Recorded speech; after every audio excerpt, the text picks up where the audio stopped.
Chapter number जो 2 था उसमें जब हम ट्रुथल के बारे में पढ़ रहे थे तो उसमें हमने ये देखा था कि हमने कुछ पॉइंट्स किए थे, कुछ क्यूरीज अबाउट ट्रुथल के बारे में हमने एग्जीक्यूट की थी, जो इस स्लाइड के अंदर ही मेंशन थी कि हम कैसे कैसे जो है वो उसको डिजाइन करते हैं, कोई भी अगर हमने डिजाइन करना होता है। तो लास्ट स्लाइड में पाइथन लैपटॉप पे नहीं हो रही है, ये आफ्टर जो है ना मैं बता दूंगा कि क्यों नहीं हो रही। तो इसमें लास्ट स्लाइड में ये था कि जब देखें, जब हम कोई भी प्रोग्राम कर रहे होते हैं, जब कोई भी प्रोग्राम हम लिख लेते हैं, ट्रुथल की मैं बात कर रहा हूँ, तो कोई भी डिजाइनिंग हम जब कंप्लीट कर लेते हैं तो जब हमारा इंटरप्रेटर जो है, जब हम उसको रिमूव करते हैं, जब उसको बंद करते हैं, तो हमारी जो डिजाइनिंग वाली जो विंडो थी वो भी ऑटोमेटिकली हमारी क्लोज हो जाती है। When the running a total graphics program outside ideally the graphics window close immediately when the program is done. जब प्रोग्राम हमारे पास डन हो जाता है और आइडियली जो हमारे पास इंटरप्रेटर है, जब हम उसको क्लोज करते हैं तो ऑटोमेटिकली हमारा जो वो विंडो है, जो ग्राफिक वाली विंडो जो साथ में एक्स्ट्रा ओपन होती है, जिसमें हमारे पास ग्राफ्स बन के आ रहे होते हैं, वो भी क्लोज हो जाती है। तो उससे बचने के लिए कि देखें, जाहिर सी बात है, जब आप प्रोग्राम लिख रहे हो, जो डिजाइनिंग आपने की होती है, अच्छा, तो हम यहाँ पे देखें, जब हम उसको, जब प्रोग्राम लिख रहे होते हैं, स्टेटमेंट हमारे पर जब हम डिजाइनिंग कर रहे होते हैं, जाहिर सी बात है, जब वो कंप्लीट हो जाती है तो वो डिजाइनिंग हमें जरूरी होती है। वो डिजाइनिंग हमने देखनी होती है कि उसका हमने क्या किया। तो उसको, उससे बचने के लिए, जैसे ही आपने स्टेटमेंट्स लिखते हैं, फॉर एग्जांपल ये वाली स्टेटमेंट्स हमने लिख ली है ना, ये सारी स्टेटमेंट्स लिखी हैं, और इसके एंड पे यहाँ पे अगर मैं ये लिख देता हूँ कि truthful dot done, so this statement is a very end of your total graphic program. So this will cause the graphics window to remain open, so you can see its contents after the program finishing executed. अब देखिए, ये वाली statement जो मैंने लिख ली है, तो उसके बाद अगर टोटल डॉट डन मैं स्टेटमेंट एग्जीक्यूट करवाता हूँ, फिर उसके बाद आइडियली को क्लोज भी कर देता हूँ, तो ये वाली जो विंडो है पाइथन टोटल ग्राफिक्स की, ये रिमेन ओपन ही रहेगी। तो उसमें मौजूदा जो मैंने डिजाइनिंग की होती है वो मैं देख सकता हूँ। तो ये जस्ट सिंपल था चैप्टर नंबर 2, जो हमारा फिनिश हो गया था। जस्ट एक स्लाइड रह गई थी, तो मैंने कहा कि आप लोगों को चैप्टर नंबर 3 जाने से पहले ये चीज मैं आपको बता दूं। इसको मैं क्लोज कर देता हूँ। चैप्टर नंबर 3 हम स्टार्ट करते हैं। What is a chapter number 3? मुझे सबसे पहले, अगर आप लोगों की जो असाइनमेंट्स हैं, सबसे पहले मैं आप लोगों को ये बता दूं कि मैंने आप लोगों को ईमेल एड्रेस दिया हुआ है। आप मुझे ईमेल ही किया करें। मुझे कोई भी स्टूडेंट पर्सनली व्हाट्सएप पे आप अपनी असाइनमेंट्स ना सेंड किया करें, वो आपकी कंसिडर नहीं होती। चैप्टर नंबर 3 हम स्टार्ट करते हैं। What is the chapter number 3? Chapter number 3 में this is a decision structure and a Boolean logic design है, जिसमें हमने अब इस पाइथन में ही, पाइथन लैंग्वेजेस में ही कुछ हम मजीद प्रोग्राम्स डिस्कस करेंगे, कुछ मजीद टॉपिक्स हम डिस्कस करेंगे। फर्स्ट जो टॉपिक है, the if statements, and the second is the if else statements. ये क्या होती है? कंपेयरिंग स्ट्रिंग्स क्या होती है? नेस्टेड लूप्स क्या होती हैं? लॉजिकल ऑपरेटर्स क्या होते हैं? बुलियंस वेरिएबल्स क्या होते हैं? और एट द एंड हमारे पास अगेन वही ट्रुथल ग्राफिक्स का जो अगेन टॉपिक है, वो हम अगेन डिस्कस करेंगे। मैंने जब चैप्टर नंबर 2 में आप लोगों को ट्रुथल जब स्टार्ट करवाया था, तो मैंने यही आपको बताया था कि चैप्टर नंबर 2 में हमने जितने टॉपिक्स कवर किए हैं, उस से रिलेटेड ही हम ट्रुथल में डिजाइनिंग उसकी कर सकते हैं। अब इफ स्टेटमेंट और if else statement, nested design decision structures, ये जो हम टॉपिक चैप्टर नंबर 2 में डिस्कस करेंगे, तो इसके एंड में भी हमारे पास ट्रुथल ग्राफिक्स का एक टॉपिक है जो इन के रिलेटेड होगा, इफ एल्स के रिलेटेड होगा। और with the end of this course आप इंशाल्लाह जो है, जितने भी हम टॉपिक कर लेंगे, तो आप इस ट्रुथल की मदद से जो है वो अपनी गेम्स को भी जो है डेवलप करवा सकते हैं। जिस तरह लाइक मैंने एग्जांपल दी थी वो स्नेक की गेम, तो स्नेक की गेम को डेवलप करने के लिए मजीद कुछ टॉपिक्स हैं जो कवर करेंगे चैप्टर नंबर 3, चैप्टर नंबर 4 में। इस तरह के टॉपिक्स जो आएंगे, जो वो कवर कर लेंगे, तो फिर उसके बाद ऑटोमेटिकली आप इजीली जो है वो गेम जो है वो डेवलप कर सकते हैं। चैप्टर नंबर 3 हम स्टार्ट करते हैं। तो first topic is the if statement. मेरे ख्याल से आप लोगों को पता भी होगा कि व्हाट इज इफ स्टेटमेंट में क्या होता है। इफ स्टेटमेंट हम क्यों यूज करते हैं किसी भी जितने भी आपने हाई लेवल लैंग्वेजेस पढ़नी होती हैं, जितने भी आपकी हाई लेवल लैंग्वेजेस होती हैं, चाहे वो सी प्लस प्लस है, चाहे वो आपकी जावा है, HTML है, तो उस सब में आपकी जो है इफ स्टेटमेंट्स, इफ की कंडीशन जो है वो यूज होती है। ये सिंपली एक डिसीजन स्ट्रक्चर्स को बनाने के लिए हम यूज करते हैं। What is a decision structure? Decision structure ये होता है कि अगर फॉर एग्जांपल जिस तरह लाइक चैप्टर नंबर 2 में हमने फ्लो चार्ट्स के बारे में पढ़ा था। फ्लो चार्ट्स में हमने क्या देखा था कि इस तरह का एक फ्लो चार्ट हमने क्रिएट किया था, जिसमें हमारे पास एक डायमंड की शेप्स के बारे में भी मैंने आपको बताया था कि व्हाट इज द डायमंड की शेप्स, हम क्यों यूज करते हैं। तो डायमंड की शेप बेसिकली इफ स्टेटमेंट के लिए ही यूज होती है, जिसको हम डिसीजन स्ट्रक्चर्स कहते हैं। फॉर एग्जांपल अगर इस चीज की मैं यहाँ पे बात करूं कि ये एक हमारे पास प्रोग्राम है और उस प्रोग्राम में मुझे इस डायमंड की शेप में मुझे बताया गया है कि कूल आउटसाइड है कि नहीं है। मतलब कि एक कंडीशन हमारे पास क्या होती है, वो ट्रू होती है, ठीक है, और एक कंडीशन हमारे पास क्या होती है, एक कंडीशन हमारे पास फॉल्स होती है। तो इफ कंडीशन में हम क्या करते हैं कि अगर तो ये कंडीशन ट्रू होती है, कौन सी कंडीशन के कूल्ड आउटसाइड है या नहीं है।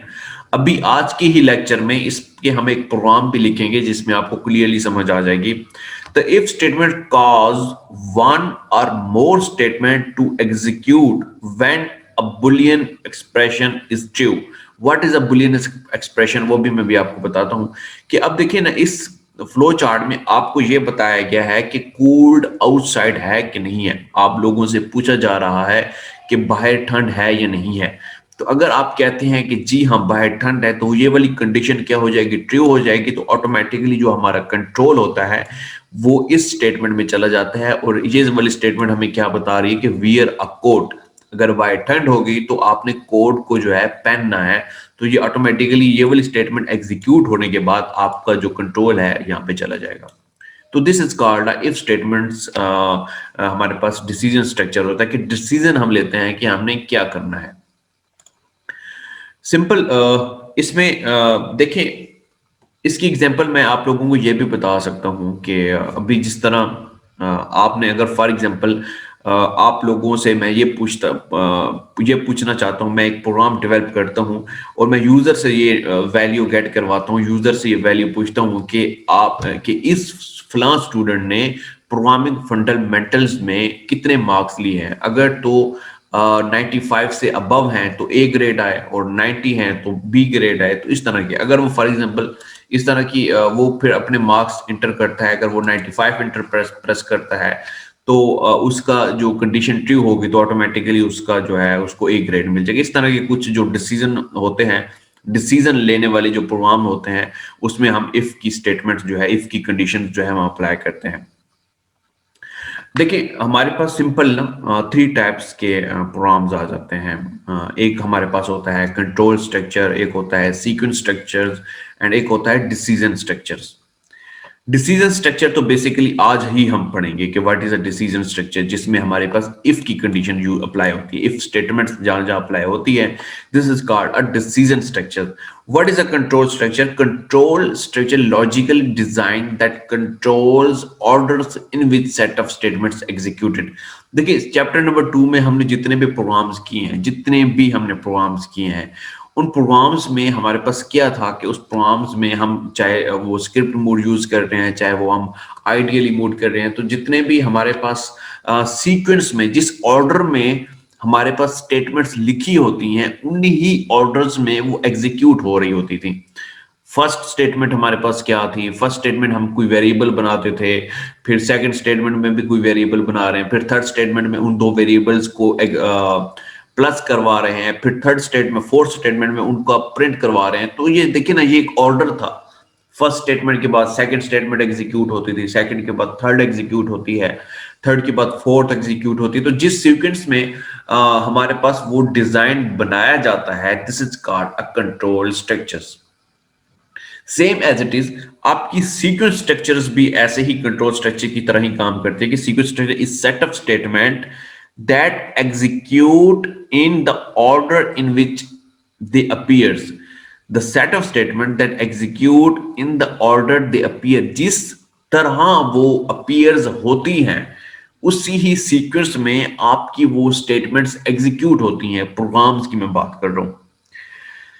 Heavily used in a programs, काफी जगह पे आपका ये वाला जो सीक्वेंस स्ट्रक्चर है, मतलब कि बेशतर औकात जितने भी आप प्रोग्राम्स लिखते हैं उनमें आपका हैविली यूज जो होता है वो सीक्वेंस स्ट्रक्चर ही यूज होता है। लेकिन it can not handles every types of program, लेकिन कुछ ऐसे प्रोग्राम्स आ जाते हैं जिनमें आपके कंट्रोल स्ट्रक्चर और सीक्वेंस स्ट्रक्चर्स हैंडल उनको नहीं कर सकते। फॉर एग्जाम्पल, सिम आपको मैं एक एग्जांपल देता हूं कि चैप्टर नंबर 2 में हमने एक एग्जांपल की थी आवरली पे रेट की। याद होगा आपको कि हम एम्प्लॉय से पूछते हैं कि अगर आपने एक्स्ट्रा आवर्स काम किया है तो उसको आपको एक्स्ट्रा जो है वो पेमेंट मिलती है, इस तरह का। तो देखिए इस तरह की जो डिसीजन स्ट्रक्चर है ना, ये एक मैं डिसीजन ले रहा हूं। मैं अगर फॉर एग्जांपल मैं एक जगह पे मैं जॉब कर रहा हूं, एक ऑफिस में जॉब कर रहा हूं, तो जब सैलरी लेने का टाइम आता है तो मुझे जो अकाउंट मैनेजर है वो मुझसे पूछता है कि आपने इस मंथ में कितने ओवर टाइम काम किया है। अगर तो फॉर एग्जांपल मैं उनको बता देता हूं कि मैंने पूरे महीने में 45 आवर्स एक्स्ट्रा काम किया है, तो वो मुझे उनके अकॉर्डिंग ही एक्स्ट्रा पे करते हैं। और अगर मैं उनको कहता हूं कि जी नहीं, मैंने कोई एक एक आवर भी एक्स्ट्रा नहीं लगाया, तो वो मुझे जस्ट सैलरी ही देते हैं। तो this is called a decision structure. मतलब क्या है कि अगर specific actions perform only if condition exist, मतलब कि जो एक्शंस हैं, स्पेसिफिक एक्शंस से क्या मुराद है कि मतलब यह है इस चीज का कि अगर मैं उनको कहता हूं कि मैंने एक्स्ट्रा आवर्स काम किया है तो मुझे जो एक्स्ट्रा उन्होंने पे करना है, मुझे जितना भी एक्स्ट्रा मल्टीप्लाई करवा के मेरी सैलरी के साथ जितना उन्होंने एक आवर का, अगर वो 2000 देते हैं, तो वो मल्टीप्लाई बाय मेरे पास जितने आवर्स मैंने काम किया उसकी मल्टीप्लाई हो जाएगा, तो ऑटोमेटिकली उसमें ऐड हो जाएगा। तो स्पेसिफिक एक्शन जो परफॉर्म करना है इफ कंडीशंस में, तब वो हम उसको कहते हैं this is called a decision structure. जहां पे भी आपने डिसीजन लेना होता है वो हमारे पास कंडीशन, कोई भी ऐसा प्रोग्राम अगर आपके पास आ जाता है जिसमें आपकी इफ की कंडीशन यूज हो रही होती है, जिसमें आपने डिसीजन स्ट्रक्चर लेना होता है, तो this is called a decision structures algorithm. Also known as a selection structure भी इसको कह सकते हैं कि आपने सेलेक्ट करना होता है कि आपने कौन सी कंडीशंस को परफॉर्म करना है। अगर ट्रू है तो ये वाली कंडीशन परफॉर्म होगी, अगर फॉल्स है तो आपका कंट्रोल जो है वो कहीं और चला जाता है। अगर इफ वाली स्टेटमेंट एग्जिस्ट नहीं करेगी तो एक्शंस परफॉर्म ही नहीं होगा। सिंपल, अगर आप आगे इस फ्लो चार्ट को देखें ना, ये इसमें इसमें सिंपल ये अभी दोबारा वो इफ स्टेटमेंट का ही बता रहा है कि द फ्लो चार्ट, जो फ्लो चार्ट होता है जिसमें डायमंड रिप्रेजेंट किया जाता है। What is a diamond represents किया, इसकी मैं बात करूंगी। ये एक डायमंड शेप है जो आपके चैप्टर नंबर 2 में मैं ऑलरेडी आप लोगों को पढ़ा चुका हूँ। जब हम फ्लो चार्ट डिजाइनिंग के बारे में पढ़ रहे थे तो डायमंड शेप्स मैंने आप लोगों को बता दी थी। The flow chart diamond represent a true or a false condition that must be tested. Actions can be conditionally executed, perform only when a condition is true। मतलब क्या है इस चीज का कि अगर फॉर एग्जांपल आपकी कंडीशन ट्रू होगी, जो भी चीज आप डायमंड शेप के अंदर लिखेंगे, फॉर एग्जांपल जो भी चीज आप, अगर फॉर एग्जांपल मैं पूछता हूं कि आपका जो मार्क्स है इज ग्रेटर देन 50, ये ठीक है, इसको अगर मैं कर देता हूं कि आपके प्रोग्रामिंग फंडल में आपके मार्क्स 50 से ज्यादा होंगे, तब ही आपकी ये वाली कंडीशन जो है वो एग्जीक्यूट होगी। मतलब कि प्रिंट में यहां पे करवा दूंगा कि पास, ठीक है, यहां पे मैं लिख देता हूं कि पास। अब यूजर से मैं वैल्यू पूछूंगा कि आपके प्रोग्रामिंग फंडामेंटल में कितने मार्क्स हैं, तो अगर वो 49 प्रेस कर देता है तो 49 इज, अगर यहाँ पे वो 49 प्रेस करता है तो 49 ग्रेटर देन 50 की नहीं है, तो ये कंडीशन फॉल्स होगी। तो फॉल्स होगी तो ये यहाँ पे आ जाएगी। ठीक है, तो ये वाली जो है वो कंडीशन जो है वो एग्जीक्यूट हो जाएगी, मतलब कि वो प्रोग्राम ही बाहर चला जाएगा। और अगर ये कंडीशन ट्रू हो जाती है, फॉर एग्जांपल वो यहाँ पे जो है वो 59 प्रेस कर देता है, तो 59 इज ग्रेटर देन 50, तो जब ये कंडीशन ट्रू होगी तो ऑटोमेटिकली जो प्रिंट है, प्रिंट की कमांड में जो मैंने पास प्रिंट करवाया था वो ऑटोमेटिकली यहाँ पे जो है वो एग्जीक्यूट हो जाएगा, इस जगह पे ये पास वाला एग्जीक्यूट हो जाएगा। तो this is called if statement flow chart, जो हम अपने पाइथन के प्रोग्राम्स में एग्जीक्यूट करवाते हैं। Single alternative decision structure provides only one alternative path of execution. If condition is not true, exit the structure। मतलब कि अगर वो कंडीशन ट्रू ही नहीं होती, वो 50 से ज्यादा अगर लेस मार्क्स हैं तो वो कंडीशन ही ट्रू नहीं होती तो वो एग्जिट हो जाएगी, वो स्टेटमेंट को एग्जीक्यूट ही नहीं करेगी।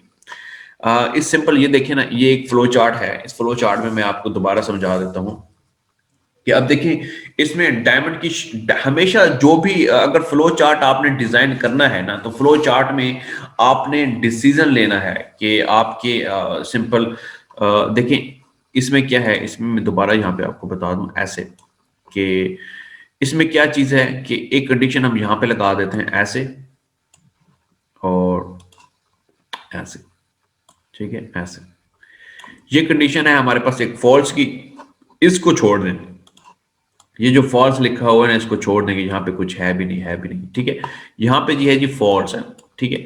अब वो हमसे पूछ रहा है कि कूल्ड आउटसाइड है कि नहीं है, यूजर से पूछ रहा है ना। अगर यूजर कहता है कि जी हाँ बाहर ठंड है, तो ये कंडीशन ट्रू होगी, तो ऑटोमेटिकली जो है ये वाली कंडीशंस वियर अ कोट वाली प्रिंट आउट हो जाएगी और ऑटोमेटिकली वो जो यूजर है वो कोट वियर कर देगा।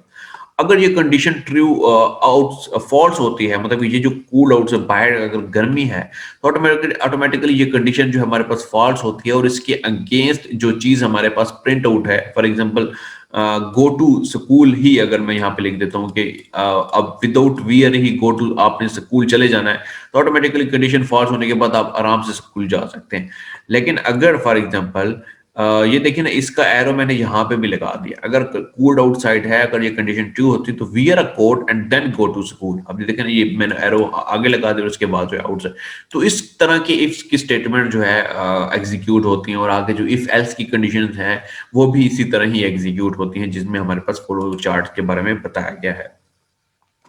इसका आगे हमारे पास जो सिंटैक्स है पाइथन का, जो पाइथन में हमने अगर इस इफ की कंडीशन को अगर एग्जीक्यूट करवाते हैं, तो उसमें सिंपल आप क्या करते हैं कि उसमें उसका जो सिंटैक्स है, this is a Python syntax, जिसमें सिंपल आप क्या लिखते हैं कि जी इफ लिखते हैं, इफ की कंडीशंस आप एग्जीक्यूट करवाते हैं, ठीक है जी, इफ लिखते हैं, इफ लिखने के बाद आप स्पेस देते हैं और कंडीशंस लिखते हैं। कंडीशंस कोई भी हो सकती हैं, जो भी कंडीशन ये है कि अगर फॉर एग्जांपल कूल्ड आउटसाइड है, या for example A greater than B है, जिस तरह भी मैंने आप लोगों को एक फ्लो चार्ट में बताया था कि आपके मार्क्स जो हैं अगर 50 से ज्यादा हैं, तो वो वाली कंडीशन भी मैं लिख सकता हूं कि ए ग्रेटर देन 50। अब 50 में ए में क्या आएगा, ए में आपके मार्क्स आएंगे और जो वेरिएबल्स हम क्रिएट करेंगे, और उसके बाद ऑटोमेटिकली जो स्टेटमेंट्स हैं, अगर फॉर एग्जांपल ये कंडीशन ट्रू होती है, ये वाली इफ कंडीशन ट्रू होती है, तो ऑटोमेटिकली इसके बिल्कुल नीचे जो भी स्टेटमेंट लिखी हुई होगी वो एग्जीक्यूट होगी, स्टेटमेंट 1 एंड स्टेटमेंट 2, ठीक है। First line is known as the if clause. जो फर्स्ट स्टेटमेंट है ना, ये वाली स्टेटमेंट, ये कहलाती है जी if clause. Include the keyword if, ये जो इफ कीवर्ड है ये आपने हमेशा लिखना पड़ेगा। known by the condition can be a true or false। अगर ये कंडीशन आपकी ट्रू होती है या अगर आपकी कंडीशन ये फॉल्स होती है, तो क्या होता है जी, when the if statement execute, जब ये वाली स्टेटमेंट आपकी एग्जीक्यूट होती है, the condition is tested, वो इस कंडीशन को टेस्ट करता है, and if it is a true, अगर ये ट्रू हो जाती है, the block statement are executed, तो बिल्कुल इसी कंडीशन के नीचे जितनी भी स्टेटमेंट लिखी हुई होंगी, ब्लॉक ऑफ स्टेटमेंट, वो क्या हो जाएंगी, एग्जीक्यूट हो जाएंगी। Otherwise block statements are skipped. मतलब क्या है कि अगर तो ये कंडीशन ये वाली ट्रू होती है, फॉर एग्जांपल मैं यहाँ पे लिख देता हूं, इफ लिखता हूं, इफ, एक सेकेंड, ये कैप्स लॉक, इफ स्पेस देता हूं और यहां पे मैं कंडीशन लिखता हूं ए ग्रेटर देन बी लिख देता हूं, फॉर एग्जांपल बी लिख देता हूं, इसको क्लोज कर देता हूं, यहां पे मैं ये ये भी लगा देता हूं। एंड बिल्कुल कंडीशन जो होती है इसके नीचे लिखते हैं, स्टेटमेंट लिख देते हैं कि प्रिंट मैं कोई चीज करवा देता हूं कि यहाँ पे मैं single quotation A is greater than B, ठीक है, क्लोज कर देते हैं ऐसे, ठीक है, ये चीज प्रिंट हो गया आ जाएगी फॉर एग्जांपल। अब देखिए इसके ऊपर मैं दो वेरिएबल्स क्रिएट करवा देता हूं, आपको एक सिंपल सा एक प्रोग्राम में यहाँ पे लिख के बना के देखा भी देता हूं ताकि मैं आपको लोगों को समझ आ जाए। ऐसे a is equal to 5 and इसी तरह b इज इक्वल टू हम लिख देते हैं 4, ठीक है, इसको थोड़ा सा मैं ऊपर कर देता हूं। दो वेरिएबल्स मैंने क्रिएट किए हैं, a is equal to 5 and b is equal to 4। दो वेरिएबल्स मैंने क्रिएट, अब ये जो दो वेरिएबल्स है ना बेटा, ये मैं यूजर से भी पूछ सकता हूं, लेकिन मैंने जस्ट समझाने के लिए आपको यहां पे लिख दिया है कि अगर फॉर एग्जांपल एक में मैं 5 एक वेरिएबल क्रिएट करता हूं a, उसमें मैं प्रिंट करा देता हूं, उसको वैल्यू दे देता हूं 5 एंड जो b है हमारे पास उसकी वैल्यू मैंने यहाँ पे 4 लिख दी है। फिर उसके बाद ये वाली जो मैं इफ की कंडीशन लगा रहा हूं वो ये लगाई है कि if A greater than B, कि अगर जो 5 है ग्रेटर देन बी है, अगर तो ये कंडीशन ट्रू होती है। अब ये देखिए ना, आपको पता है कि 5 जो है वो 4 से बड़ा ही है, तो ऑटोमेटिकली ये कंडीशन ट्रू होगी और इसी के नीचे जो प्रिंट की स्टेटमेंट लिखी हुई है वो एग्जीक्यूट होके आ जाएगी कि ए इज ग्रेटर देन बी, ठीक है। अब फॉर एग्जांपल मैं एक और कंडीशन यहां पे लिख देता हूं, एक और मैं प्रिंट की कमांड लिख देता हूं, यहां पे मैं प्रिंट की कमांड लिखता हूं, इसको मैं बड़ा करके लिखता हूं ऐसे, प्रिंट एक और लिख देता हूं, a is not greater then b, ठीक है। एक स्टेटमेंट मैंने और लिखी है और उसको मैंने यहां पे लिखा है, और यहां पे ये देखिए ये स्टेटमेंट मैंने लिखी है लेकिन इसके नीचे नहीं लिखी, देखिए ना बिल्कुल। अब यहां पे ये जो चीज मैं समझाना चाह रहा हूं ना वो आप लोग समझ लें।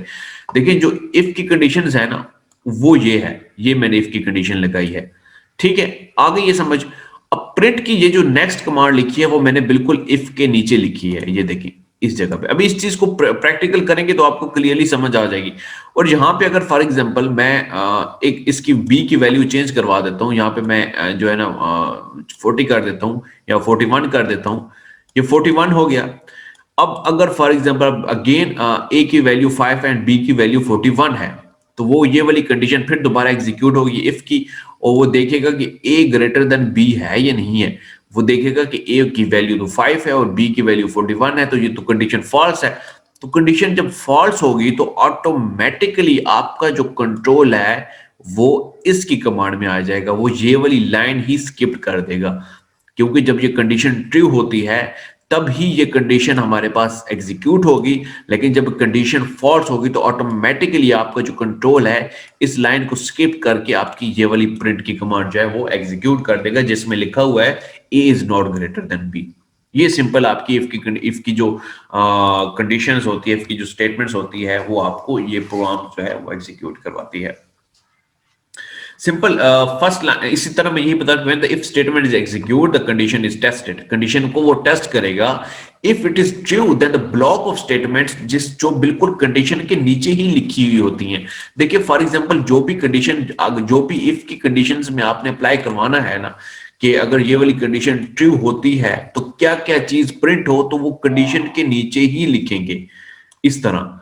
अगर फॉर एग्जांपल आपने कुछ नहीं लिखना, कोई चीज प्रिंट कोई ऐसी चीज प्रिंट करवानी है जो इफ की कंडीशन के बाद आए, मतलब कि इफ की कंडीशन अगर फॉल्स होती है तो वो दोबारा आपको यहाँ पे स्टेटमेंट लिखनी पड़ेगी, अगेन बिल्कुल इफ के नीचे ही ये लाइन है, इस जगह पे आपको जो है वो कंडीशन जो है वो करवानी पड़ेगी। तो ये सिंपल था। When the block otherwise block of statement और स्किप, ये ब्लॉक ऑफ स्टेटमेंट स्किप हो जाएगी अगर इफ की कंडीशन आपकी फॉल्स होती है। ये सिंपल था इफ की कंडीशन में। What is a Boolean expression and what is a relational expression, relational operator, ये हम देख लेते हैं। सिंपल सा है कि जो भी हम इफ की कंडीशन में अप्लाई करते हैं Boolean expressions. What is a Boolean expression? This is, ये जो कंडीशंस है ना बच्चे, ये इसकी मैं बात कर रहा हूं। जो भी कंडीशंस आप लिखेंगे वो कंडीशंस आपकी कहलाएगी जनाब Boolean expressions.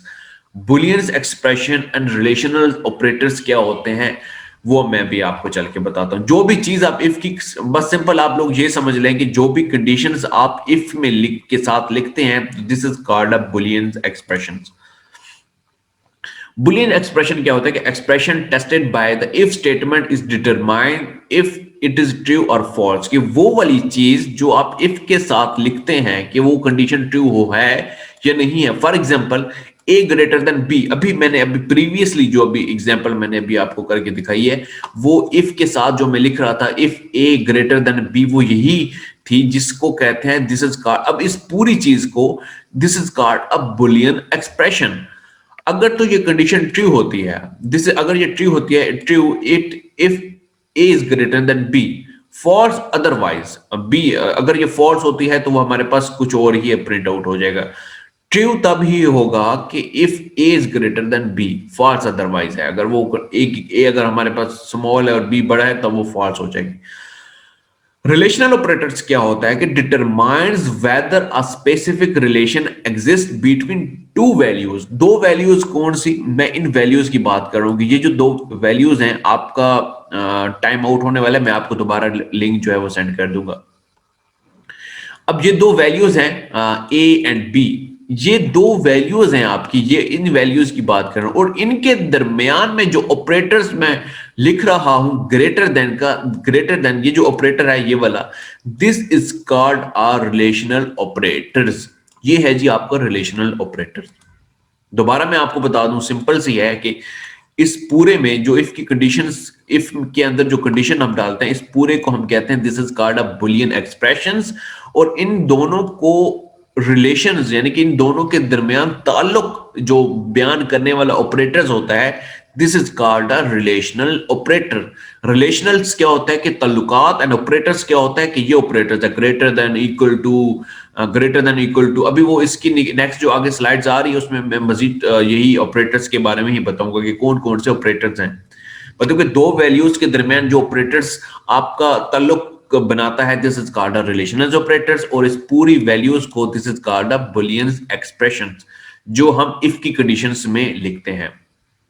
For example greater than वाला ये जो ऑपरेटर्स है, this is called a relational operator. इसी तरह कुछ और हमारे पास ऑपरेटर्स हैं, इसको मैं यहाँ पे आप लोगों को बता दूं। ये सारे जो ऑपरेटर्स लिखे हुए हैं ना, ये greater than equal to, less than equal to, double equal to, हमारे पास नॉट इक्वल टू, ये मैं यहाँ पे समझा देता हूँ। ये बिल्कुल यही चीज आपकी इस स्लाइड में यहाँ पे अवेलेबल है। देखिए सिंपल दो तरह के हमारे पास ऑपरेटर्स हम लिखते हैं जी। यहाँ पे समझ बहुत इंपॉर्टेंट है आपकी बात समझना आप लोगों को।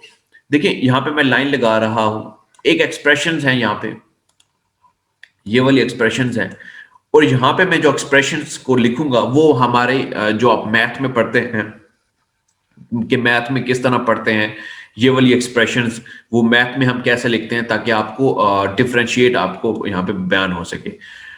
x greater then y, math में भी आप जो है सिंपल ग्रेटर देन का साइन जो है वो ऐसे ही यूज करते हैं, मैथ में भी सेम है और आपकी पाइथन की लैंग्वेज में भी सेम है।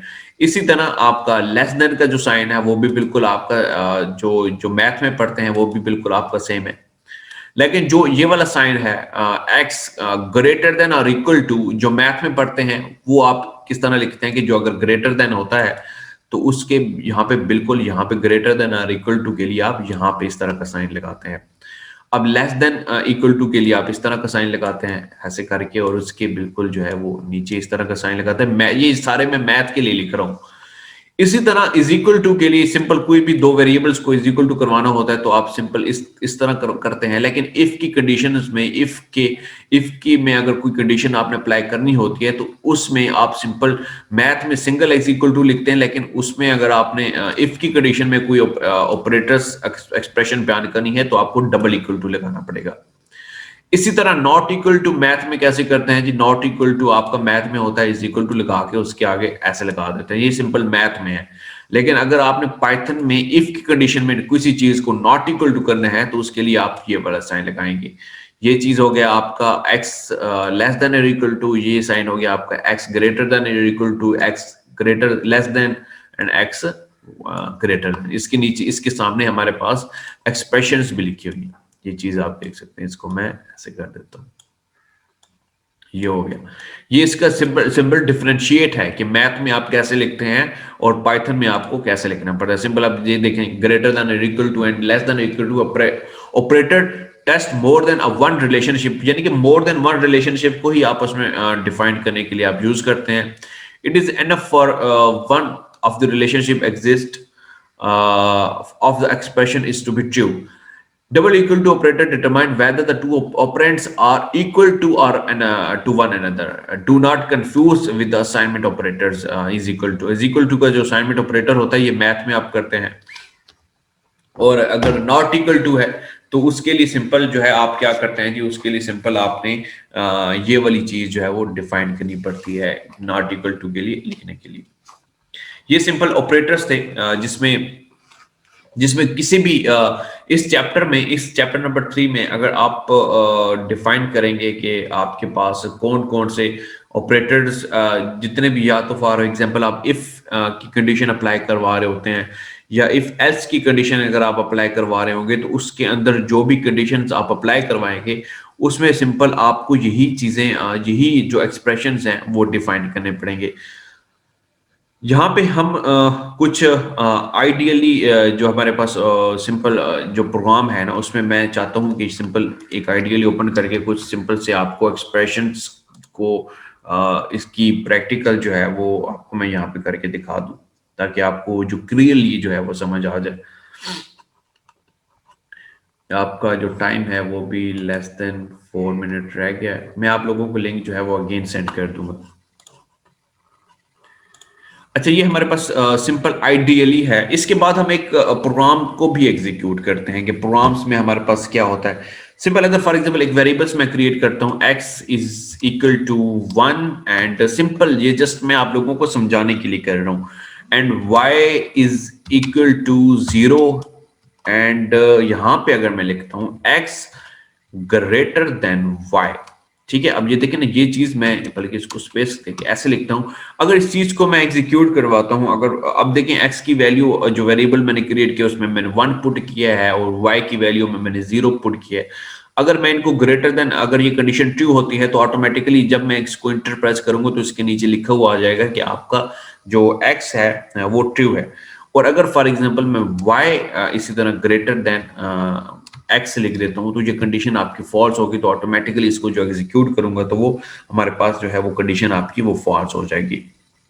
सिंपल इसी तरह अगर फॉर एग्जांपल मैं x यहाँ पे लिख देता हूँ ग्रेटर देन और इक्वल टू, ठीक है एक सेकेंड, ग्रेटर देन और इक्वल टू y लिख देता हूं तो भी हमारी कंडीशन ट्रू होगी, क्योंकि उनको पता है कि x ग्रेटर देन भी है और इक्वल टू, दोनों कंडीशन में कोई अगर कंडीशन ट्रू हो जाती है तो वो हमें ट्रू देते हैं। सिंपल जो भी एक्सप्रेशंस हैं आप इसी तरह से उनको एग्जीक्यूट करवाते हैं। अब सिंपल अगर इस चीज को मैं प्रिंट करवा देता हूं तो वो हमारे पास कंडीशन फॉल्स हो जाती है। सिंपल एक ही वेरिएबल्स मैंने क्रिएट किया है, 2 वेरिएबल जो मैंने क्रिएट किए थे उसमें हमारे पास, अब देखिए फॉर एग्जांपल अगर मैं यहाँ पे ये चीज प्रिंट करवा देता हूँ x डबल इक्वल टू, एक second, double equal to y, तो ये कंडीशन फॉल्स होगी क्योंकि वो हमारे पास x और y इज इक्वल टू नहीं है। तो इसी तरह कोई भी जो वेरिएबल्स आप क्रिएट कर लेते हैं उनको एक्सप्रेशन को जो है डिफाइन करने के लिए आप सिंपल उसको एग्जीक्यूट करवा सकते हैं। अब सिंपल एक बल्कि मैं चाहता हूं कि मैं यहाँ पे एक प्रोग्राम जो है यहाँ पे एग्जीक्यूट, बल्कि इसको भी देख लेते हैं। इसके बाद एक प्रोग्राम को भी हम देखते हैं, फिर उसके बाद इफ एल्स की कंडीशन में जाते हैं। हमारे पास 2 मिनट रिमेनिंग है। 2 मिनट्स रिमेनिंग में जस्ट सिंपल हम ये कर लेते हैं, इस स्लाइड को पढ़ लेते हैं। उसके बाद जो हमारे पास नेक्स्ट जो लिंक मैं आप लोगों को सेंड करूंगा उसमें हम सिंपल एक प्रॉपर स्क्रिप्ट मोड में एक प्रोग्राम को जो है हम एग्जीक्यूट करवाएंगे। उसमें हम इफ की कंडीशन ही अप्लाई करेंगे। अब एक एग्जांपल है हमारे पास, दिस इज एग्जांपल कि using a Boolean expression with a greater than relationship operators. एक फ्लो चार्ट हमें दिया गया है। फ्लो चार्ट में हमें यह बताया गया है कि अगर सेल्स ग्रेटर देन 15,000 से अगर आप किसी भी शॉपिंग मॉल में जाते हैं, अगर 50,000 से ज्यादा की आप सेल्स करते हैं अगर 50,000 से चीज ज्यादा की कोई खरीद लेते हैं, तो अगर ये कंडीशन ट्रू होती है तो आपको बोनस 500 का बोनस मिलेगा। ठीक है, इस तरह की ये कंडीशंस है। अब अगर फॉर एग्जांपल मैं इसको, मेरे ख्याल से 1 मिनट ही रह गया, मेरा ये प्रोग्राम नहीं हो सकेगा, लेस देन 1 मिनट है, चले मैं कर देता हूँ इसको। अब देखिए फॉर एग्जांपल इस चीज को मैं अगर यहाँ पे प्रिंट करवा पाइथन में लिखता हूँ, तो सिंपल इसकी कंडीशन क्या होगी कि इफ, सिंपल इफ की कंडीशन लिखूंगा, स्पेस दूंगा, और जो स्पेस दूंगा सेल्स, एंड यहाँ पे मैं जो कंडीशन आपकी डायमंड में लिखी हुई है मैं वही यहाँ पे प्रिंट करवाऊंगा, सेल्स इज ग्रेटर देन 50,000। अगर ये हो जाती है तो यहाँ पे आपका जो सिंटैक्स है एग्जैक्टली वैसे ही आपने इसको प्रिंट करवाना है, ये ऐसे। एंड अगेन जो कंडीशन आप इसके बाद लिखना चाहते हैं, मतलब कि जो बोनस है, BON bonus is equal to आपका 500 हो जाए। ठीक है, ये सिंपल इसकी कंडीशंस है। अब ये जो फ्लो चार्ट बनाया गया है उसमें आपकी ये कंडीशंस इस तरह पाइथन में आप लिखेंगे। इफ लिखेंगे सेल्स ग्रेटर देन 50, अगर ये वाली कंडीशन ट्रू होती है तो बिल्कुल इसके नीचे जो चीज एग्जीक्यूट हो रही है वो बोनस जो है इज इक्वल टू 500 आपका ऐड हो जाएगा। तो सिंपल इस तरह की जो कंडीशंस होती हैं अप्लाई होती हैं। लेस देन 1 मिनट रह गया, मैं यहाँ पे स्टॉप कर रहा हूँ, मैं अगेन आपको लिंक सेंड कर रहा हूँ। चले, अच्छा अभी ना हम एक प्रोग्राम लिख लेते हैं जिसमें इफ और एल्स की कंडीशंस को जो है वो हम काफी डिटेल में जो है वो अप्लाई करवा सकते हैं। अच्छा उसमें सिंपल आप क्या, हम क्या करेंगे उसमें, हमने सिंपल जो आपका नोट पैड है उस हमने उसमें ही प्रोग्राम, उसमें ही उस जो है प्रोग्राम को लिखना है, एग्जीक्यूट करवाना है। एडमिट करवा देते हैं इसको, और इसको भी ओपन कर लेते हैं, और साथ में इसको भी ओपन कर लेते हैं। अच्छा प्रोग्राम क्या है, सबसे पहले मैं प्रोग्राम आपको ये बता दूं कि दिस प्रोग्राम्स गेट अ 3, अच्छा सिंपल एग्जैक्टली यही प्रोग्राम आपका बुक में भी अवेलेबल है। मैं कभी भी कोई भी क्वेश्चंस, कोई भी आपका, आपकी जो असाइनमेंट्स होती है, मैं आउट ऑफ बुक्स नहीं देता। आपका जो पेपर होगा, आपका जो मिड टर्म होगा, आपका जो फाइनल होगा, वो सारे क्वेश्चंस आपके बुक्स में ही से आएंगे। कोई भी चीज मैं आपको आउट ऑफ कोर्स नहीं दूंगा। प्रोग्राम है कि this programs get a 3 test scores and display their average, and average अगर हमारे पास देखें, हमने तीन मतलब कि एक एक 3 टेस्ट लेने हैं। ठीक है, और चैट में क्या क्वेश्चन है जी, एक सेकेंड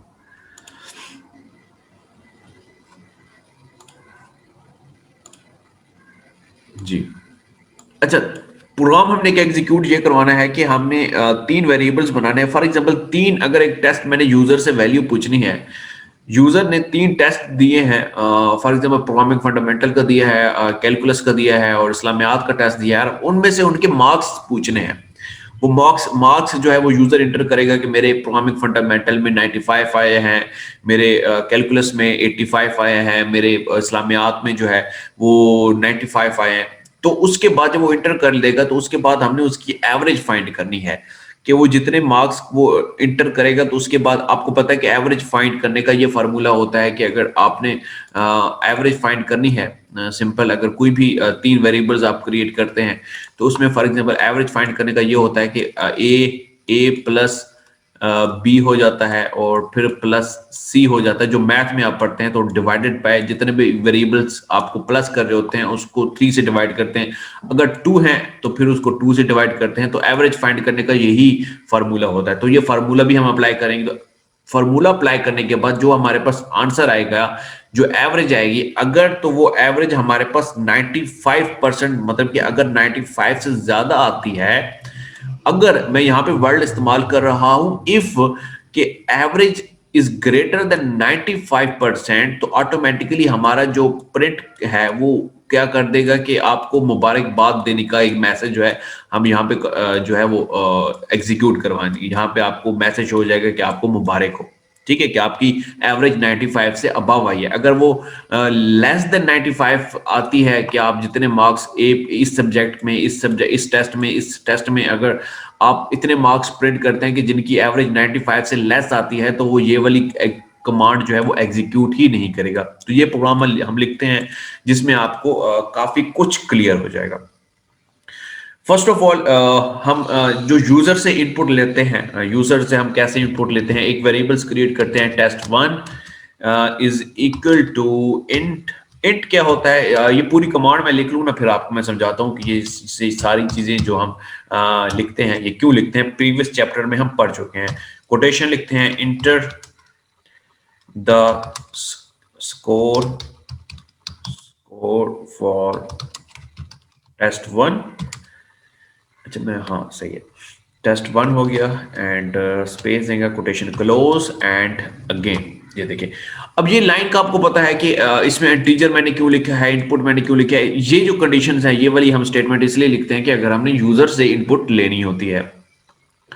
अब उसके साथ मैंने इंटीजर और फ्लोटिंग का भी आपको बताया था कि अब देखिए यूजर अगर 90 अगर कोई ऐसी वैल्यू पुट कर देता है जिसमें फ्लोटिंग पॉइंट आ जाता है, जिसमें कोई डेसिमल पॉइंट आ जाता है, तो ऑटोमेटिकली वो उसको किस में कन्वर्ट कर देगा, इंटीजर में कन्वर्ट कर देगा। ये चीज हम इसलिए लिखते हैं कि यूजर जस्ट इंटीजर वैल्यू ही पुट कर सके। अगर मैं लिखता हूं कि मेरे मार्क्स 85.5 आए हैं, तो वो 0.5 को एक्सक्लूड करके सिर्फ वो 85 को ही वो जो है मेंशन करेगा। ठीक है, इस चीज को हम सिंपल टाइम बचाने के लिए इसको कॉपी करते हैं। इसको हम सिंपल यहाँ पे कंट्रोल वी, 3 टेस्ट है ना, तो 3 टाइम जो हम इसको कंट्रोल वी कर देते हैं ऐसे। ठीक है, और इनके इन वेरिएबल्स का नाम चेंज करते हैं। ये देखिए, ये test1 test2 test3 ये वेरिएबल्स के नेम है। test2 हो गया, यहाँ पे ये हो गया जी आपका test3। बाकी सारी चीजें सेम रहेगी। यहाँ पे भी आपने test2 करना है, सॉरी test2 हो गया एंड यहाँ पे भी आपका test3 हो गया। ये चीजें आपने सिंपल आप क्यों लिखते हैं कि आपने यूजर से वैल्यू लेनी है, और यूजर से वैल्यू जो गेट करवा रहे हैं वो उनकी जो फॉर्म है वो इंटीजर्स होनी चाहिए। ये चीजें आपने इसलिए लिखनी है। अब उसके बाद, इस चीज के बाद जो सेकंड प्रोसेस है वेरिएबल्स क्रिएट करने के बाद जो यूजर से वैल्यू लेनी है, कैलकुलेट। यहाँ पे हम एक कोई कमेंट्स लाइन हम कर देते हैं, यहाँ पे लिख देते हैं calculate the average test score. ठीक है, मतलब कि इस जो वैल्यू वो पुट करेंगे ना, तो ऑटोमेटिकली उसके बाद जो है वो एवरेज कैलकुलेट हो जाए। एवरेज का जो फॉर्मूला है उसके लिए आप एक वेरिएबल्स क्रिएट करेंगे, एवरेज। एवरेज कोई भी वेरिएबल्स का नाम होना चाहिए, एवरेज इज इक्वल टू, इसमें आप सिंपल जो है पैरेंथेसिस ओपन करेंगे, test1 जो वेरिएबल्स आपने लिखा है, उसके बाद आप प्लस लिखेंगे, फिर test2, फिर प्लस, फिर test3 एंड फिर उसके बाद पैरेंथेसिस यहाँ पे क्लोज करेंगे, और उसके बाद आप डिवाइडेड बाय 3 कर देंगे। ये आपका जो फार्मूलाज, जो मैथ के जो फार्मूलाज हैं, ये चैप्टर नंबर 2 में आप पढ़ चुके हैं। तो इस चीज को ये देखिए, आपने ये सिंपल आपने एक फार्मूला यहाँ पे एग्जीक्यूट करवा दिया है। उसके बाद आपने सिंपल क्या करवाना है, यहाँ पे इस चीज का जो आंसर आएगा, यहाँ पे एक प्रिंट का एक फंक्शन आप एग्जीक्यूट करवाएंगे, प्रिंट, और यहाँ पे कोटेशन में लिखेंगे the average score is, quotation close करेंगे, फिर कॉमा देंगे, और इस एवरेज को, ये जो एवरेज वाला जो हमने फार्मूला यहाँ पे लिखा है, ये जो वेरिएबल्स क्रिएट किया है, इसको एज आर्गुमेंट्स हम पास करवाएंगे। यहाँ पे आर्गुमेंट्स क्या क्यों पास करवाते हैं, ये बहुत बेसिक्स हैं, चैप्टर नंबर 2 में आप पढ़ चुके हैं, दोबारा बताने की जरूरत नहीं है। यहां तक तो जी नॉर्मल हो गया, जो चैप्टर नंबर 2 में जो भी हम प्रोग्राम करते हैं यहां तक हम करते हैं। अब आ जाती है जी इफ कंडीशन के बारे में। सबसे पहले हम यहाँ पे कमेंट्स करते हैं, इफ कंडीशंस या इफ स्टेटमेंट हम लिख देते हैं। एक सेकेंड, इफ स्टेटमेंट हो गई, ये कमेंट्स हम किया है हमने लाइन। अब इसमें हमने इफ की कंडीशन अप्लाई करवानी है। यहाँ पे एक बहुत मजे की बात आ रही है, वो भी मैं अभी आपको समझाता हूँ, जो चैप्टर नंबर 2 में हमने पढ़ी है, वो मैजिक नंबर्स वाली। यहाँ पे इफ की कंडीशन लिखेंगे, इफ स्पेस देंगे, स्पेस देने के बाद जो चीज आपने आर्गुमेंट्स में पास करवाई है, जो फार्मूला में आपने पास करवाई है, इसको सिंपल आपने कॉपी करें। क्योंकि एवरेज है ना, एवरेज को हमने देखना है कि वो ग्रेटर देन 95 है या नहीं है।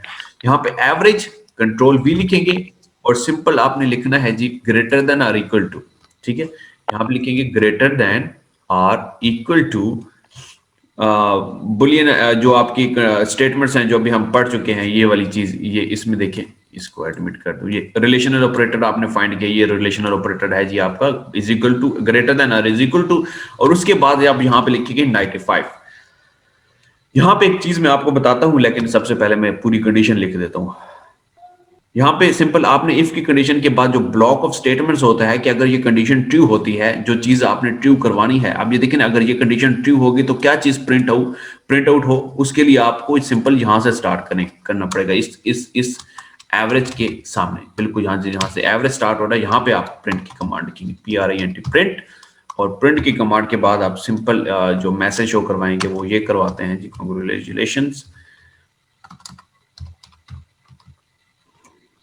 कंग्रेचुलेशंस, ये हो गया जी आपका मैसेज शो, ठीक है, और इसको आप क्लोज करवा देते हैं। अब देखिए दो चीजें हैं हम यहाँ पे, अब ये इफ की स्टेटमेंट मैंने लिखी है, ये देखें, ये इफ की कंडीशन है ये वाली। अब इसकी कंडीशन के नीचे अगर ये वाली कंडीशन ट्रू होती है ना बेटा, ये वाली कंडीशन जब ट्रू होगी तो ऑटोमेटिकली इस एवरेज के नीचे जो प्रिंट वाली कमांड है ना वो एग्जीक्यूट होगी। अगर तो ये कंडीशन फॉल्स होगी तो कोई चीज प्रिंट होगी ही नहीं, क्योंकि इसके नीचे अगर मैं कोई चीज प्रिंट करवाना चाहता हूं कि आपकी कंडीशन से ये वाली, अब ये देखिए ना, this is the average score, अगर ये वाली जब कंडीशन कैलकुलेट करेगी हमारे पास एवरेज आ जाएगा, वो प्रिंट 95 से अगर वो 95 ही होगी तो ऑटोमेटिकली ये कंडीशन जो चेक करेगा कि 95 एवरेज से ज्यादा है या इज इक्वल टू है, तो वो ये वाली प्रिंट की कमांड जो वो एग्जीक्यूट कर देगा। अच्छा, अब यहाँ पे एक और चीज आ जाती है कि देखिए ये बिल्कुल प्रोग्राम बिल्कुल ठीक लिखा है मैंने चैप्टर नंबर 2 में आप लोगों को एक मैजिक नंबर के बारे में बताया था, what is a magic number, जिसमें हम 0.069 की वैल्यू दे देते हैं, और उससे बचने के लिए कि अगर इस तरह की कोई वैल्यूज आप प्रोग्राम में यूज करते हैं तो उससे बचने के लिए आप मैजिक नंबर की जगह पे आप क्या चीज लिखते हैं कि नेम कांस्टेंट का एक वेरिएबल्स क्रिएट कर देते हैं। अब देखिए ना, ये इफ की कंडीशन के आगे मैंने एक 95 लिखा हुआ है, तो this is called a magic number. इन मैजिक्स नंबर से बचना चाहिए आप लोगों को, क्योंकि आप देखें ना, ये इफ की कंडीशन अगर मैं आगे कहीं अप्लाई करता हूं तो ये यही 95 मुझे वहां पे यूज करना पड़ेगा, और अगर अगर गलती से मैं 95 की जगह पे 94 लिख देता हूं या 96 लिख देता हूं तो वो मुझे जो रिजल्ट है वो एक्यूरेट नहीं देगा, ठीक है, तो उसको फाइंड करना भी मुश्किल हो जाएगा। अब ये छोटा प्रोग्राम है तो इस तरह मुझे पता चल जाएगा कि ये 95 ही मैंने गलत लिखा हुआ है, लेकिन जो बड़े प्रोग्राम जो होते हैं जिनमें थाउजेंड्स ऑफ स्टेटमेंट्स होती हैं तो उनमें आपको मैजिक नंबर्स को फाइंड करना बहुत मुश्किल होता है। तो मैजिक नंबर को फाइंड कर जो ठीक करने के लिए जो मैंने आपको बताया था कि हम एक चीज जो है बना लेते हैं जिसको हम नेम कांस्टेंट कहते हैं। नेम कांस्टेंट का वेरिएबल्स हम बिल्कुल कैपिटल में लिखते हैं, HIGH हाई, और अंडरस्कोर यहाँ पे देते हैं, underscore SCOR score is equal to 95। यहाँ पे 95 आप यहाँ पे एज अ वेरिएबल सिंपल आपने जो नेम कांस्टेंट है इसको आपने एज अ वेरिएबल ही इनिशियलाइज करवा दिया, ठीक है, एक वेरिएबल बना दी, उसके अंदर आपने 95 को जो है वो एग्जीक्यूट कर, अब इस 95 की जगह पे वो वेरिएबल्स का जो है वो आप नाम देंगे सिंपल, ये इस तरह कंट्रोल भी कर देंगे, हाई स्कोर जहाँ पे आएगी, इस चीज से बचना चाहिए। लास्ट बात, इस चीज प्रोग्राम को एग्जीक्यूट करने से पहले मैं आपको बता दूं कि हमेशा जब ये कंडीशन ट्रू होगी तो इन चीजों को अलहदा लिखना चाहिए। अब ये देखें ना, ये वाली प्रिंट की कमांड मैंने यहां से लिखी है, ये बिल्कुल स्टार्ट से लिखी है, लेकिन ये वाली प्रिंट की कमांड मैंने थोड़ा सा आगे करके एवरेज के नीचे लिखी है। जो कंडीशन ऊपर मैंने अप्लाई करवाई है बिल्कुल इसके नीचे जो कंडीशन आप लिखेंगे वो तब ही एग्जीक्यूट होगी। अभी इसको एग्जीक्यूट करते हैं तो जो एरर आता है इस प्रिंट की कमांड को यहां पे लिखने से, वो भी मैं आपको बता, अब ये देखिए ना, अगर मैं प्रिंट की कमांड में यहाँ पे लिख देता हूँ तो वो एक एरर देगा, वो मैं भी आपको वो भी दिखाता हूँ कि एरर क्या आता है। इसको सिंपल आप कंट्रोल सेव करें, फाइल में जाएं, सेव एज में जाएं, और फिर उसके बाद आप सी में जाएं, सी के बाद आपने क्या करना है जी, यूजर में जाएं, वलीद अहमद, और इसको सिंपल आप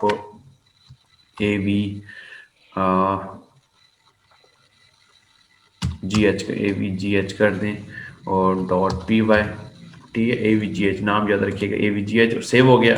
अपने कमांड CMD में जाएं, और हाँ, एक एरर हमारे पास है वो मैंने लिखना भूल गया हूँ।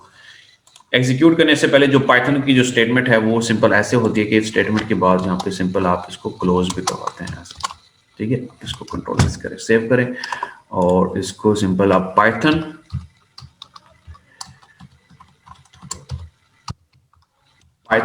स्पेस दें, AVG, ऐसे था ना, क्या था, ये थी मेरे ख्याल से, मुझे भूल भी गया, डॉट पी वाई, यहाँ पे देख लेते हैं क्या कंडीशन है, एक सेकेंड।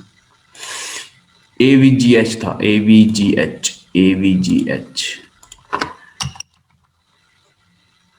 gh.py, इसको एग्जीक्यूट करें। अब ये देखिए वो प्रोग्राम एग्जीक्यूट हो चुका है और उसमें सबसे पहले हमसे पूछ रहा है कि आपकी first line enter your test score आपने प्रिंट करवाना है। मैं यहाँ से प्रिंट करवा देता हूँ 95, इंटर प्रेस करता हूँ 98 एंड अगेन 99 प्रेस करता हूँ, तो इसकी एवरेज कैलकुलेट हो जाएगी 97।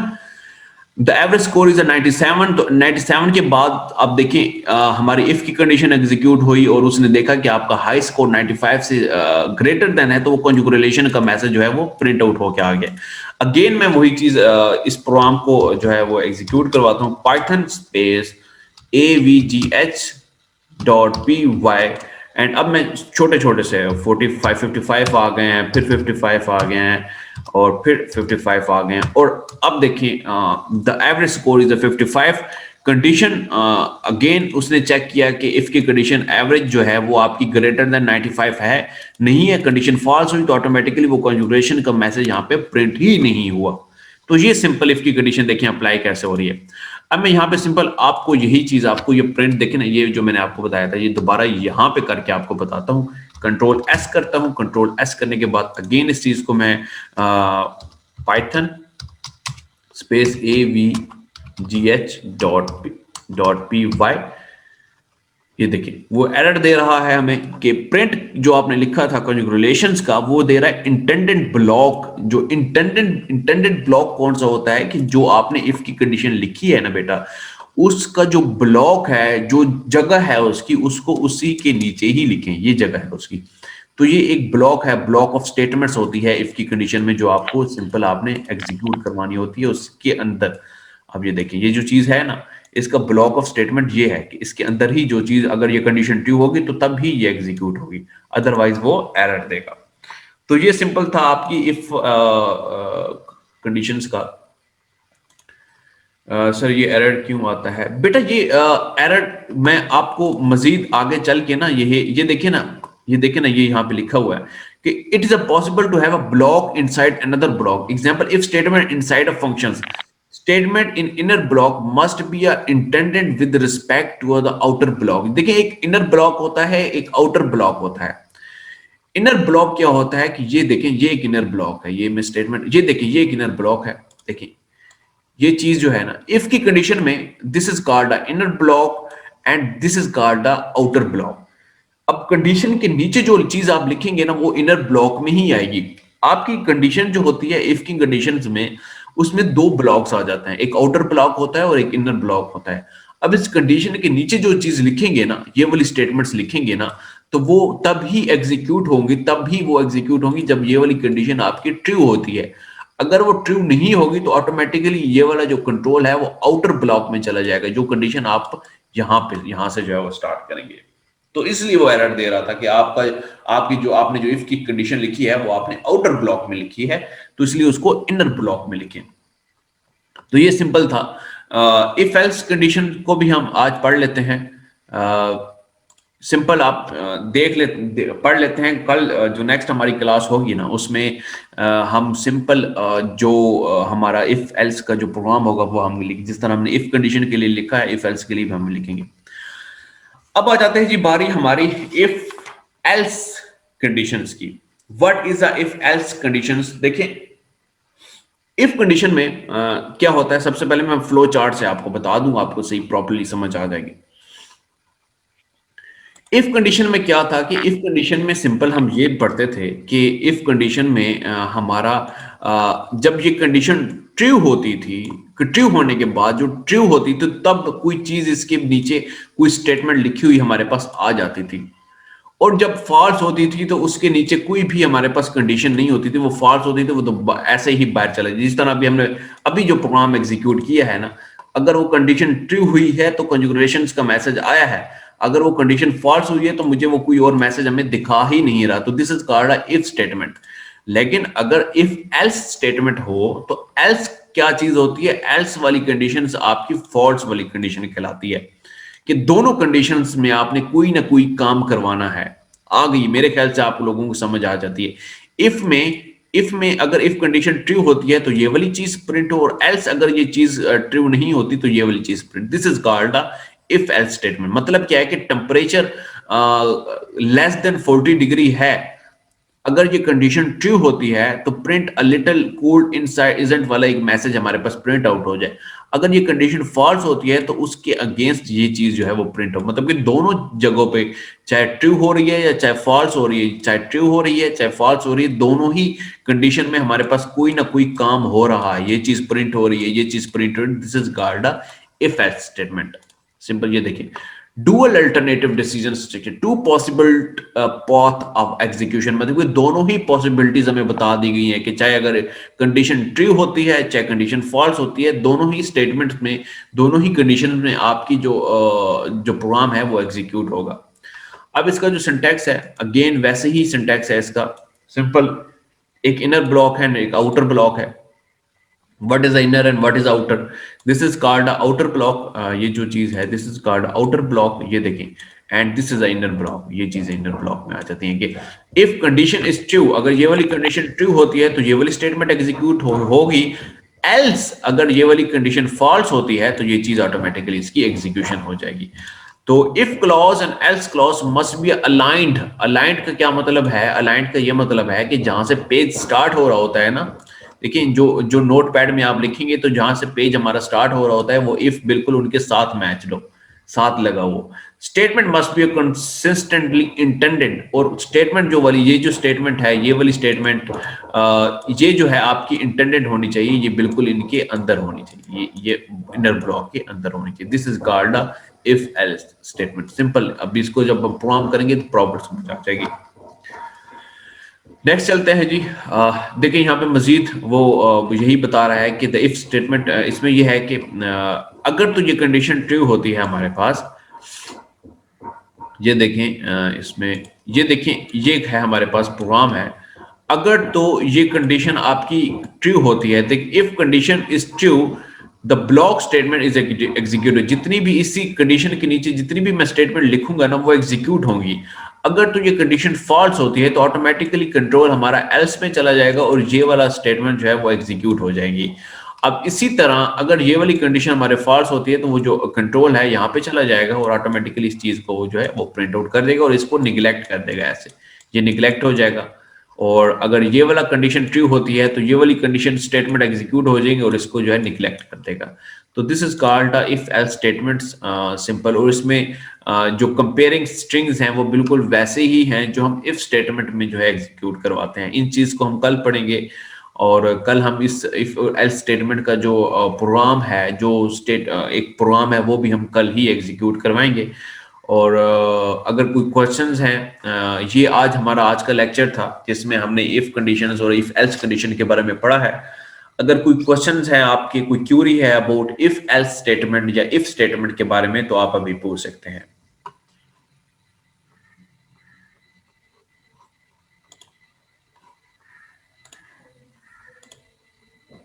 चलें ठीक है, फिर हम क्लास यहाँ पे खत्म करते हैं इंशाल्लाह, फिर कल मुलाकात होती है। अल्लाह हाफिज।